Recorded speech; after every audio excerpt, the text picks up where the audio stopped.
ஒரு அழகான காட்டில் ஒரு சுறுசுறுப்பான குரங்கும் மெதுவாக நடக்கும் ஒரு ஆமையும் வாழ்ந்து வந்தன. குரங்கு எப்போதும் மரங்களில் தாவி விளையாடும். ஆனால் அது ஆமையை பார்த்தாலே சிரித்து, "நீ எவ்வளவு மெதுவாக நடக்கிறாய்" என்று கிண்டல் செய்தது. ஆமை எதுவும் சொல்லாமல் அமைதியாக நடந்தது. ஒரு நாள் குரங்கு ஆற்றங்கரையில் பழம் சாப்பிட்டுக் கொண்டிருந்தது. திடீரென்று அது தவறி ஆற்றில் விழுந்தது. குரங்கிற்கு நீந்தத் தெரியாது. அது பயந்து உதவி கேட்டு கத்த ஆரம்பித்தது.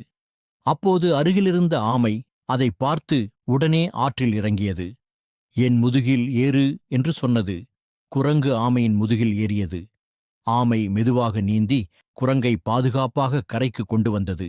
குரங்கு வெட்கப்பட்டு, "நான் உன்னை எப்போதும் கிண்டல் செய்தேன், ஆனாலும் நீயே என்னை காப்பாற்றினாய்" என்றது.